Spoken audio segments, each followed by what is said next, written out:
Actually, that was perfect. That was perfect. This is what I'm looking for in a report. To begin with, compliance, right? Good compliance.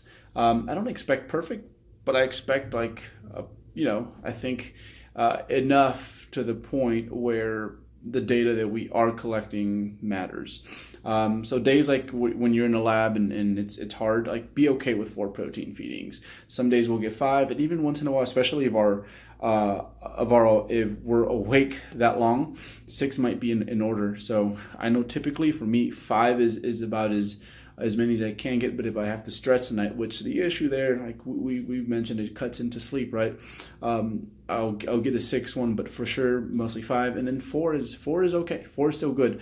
I think the biggest deal here is going to be the amount of protein that you're just taking in. So I think if we were to just based off where you were in terms of what I guesstimate to have been your protein intake before, which I suspect wasn't that high, but you were protein conscious. I think just that alone, the total amount of protein would make for some positive changes in many things that we're after. For sure the recovery, our ability to train. And yeah, like what we're at it, we might as well get some benefits on the body recomp side.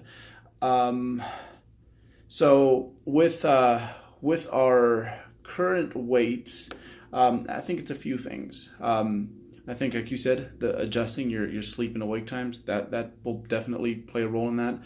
I think also the bulk of protein is mechanically challenging. So eventually, what you will see is that whatever it is that you're throwing in, your body acclimates to. Whatever those substrates are, whether it be carbs or fat or high protein diets. So eventually, especially your GI tract is your GI tract is a very dynamic muscle. So it has a lot of turnover, which means when you feed it in a way where it has to do more work, it catches up pretty quickly. And then the other way around too, like during fat loss phases, like your GI tract shrinks. And most lean body mass that people do lose when they're dieting, it's blood volume and GI tract. So in your case, I think that's also a big one, is just the fact that it's moving all this stuff along now. So I'm not too concerned about the weigh-in. What I will say is just with those heavy carb ups that are coming up, don't be surprised if the weight spikes up and it's like, oh wow, this is kind of out of range. But I think eventually, like 2-3 weeks down the road, we're going to see much different trends. And I think when it comes to any program, any sort of nutritional intervention, you just need to let it run long enough before you adjust something. So typically anywhere between 2 to 4 weeks of like, let's commit to this is in regards to what the numbers are showing, is what I like to run with. Surely along the way, you will have feedback, subjective feedback about how you're feeling, about how things are going, and that will definitely supplement things. But the big decision making, it's not until we've done this for a while. So we'll probably be honestly on these numbers for about 3 weeks for sure, see what happens, and then from there fine tune and make it just a little bit better.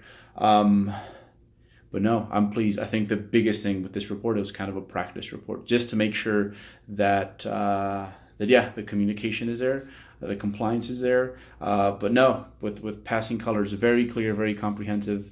I couldn't ask for more, especially when there wasn't too much to go over, given the fact that it's only been a few days. But what I am most excited about is like having the protein intake at about 1.5 pounds, 1.5 grams per pound of lean body mass. I think this is huge. This is immense. I think when we think protein, we think muscles, we think bodybuilders, but there's a host of tissues in your body that benefit from them. And I think for a powerlifter, a huge one is going to be connective tissue. Like we need to keep that strong. Like most plateaus or droughts in powerlifting happen because something is achy, because something is holding us back in injury, whether it be minor, major or just something that's been nagging us for a minute. So that's a huge one, I think, and something that's often just overlooked is the protein intake at those levels. And I think the main thing is that it is hard, and most people, not most, but a lot of people that do get into powerlifting, they kind of came via the looking for cosmetics initially, and they said fuck that. They get into powerlifting because it's a little bit more chill. It's more about the performance in the gym and not necessarily like this and like the lifestyle thing outside of the gym. And I think because of that, sometimes like being extra protein conscious kind of goes away. So I think that is going to be a huge one. High protein diets, and sleep are high protein, high sleep diets. Lifestyles are that's where the business is at. So yeah, no, keep doing what you're doing. Again, the only thing that I'll warn you about a bit is the high carb days. You might see the weight spike up to somewhere where you're a little uncomfortable with, but give it some time. Once your body starts, it just gets better at assimilating what we're throwing at it. It'll get better, and you'll see that hey, we're in a good place, and hopefully by then we look better, we're training better, and yeah, we're building up some good momentum. So yeah, no, that is it. I'll leave it here, set this out, and no, dude, you did awesome.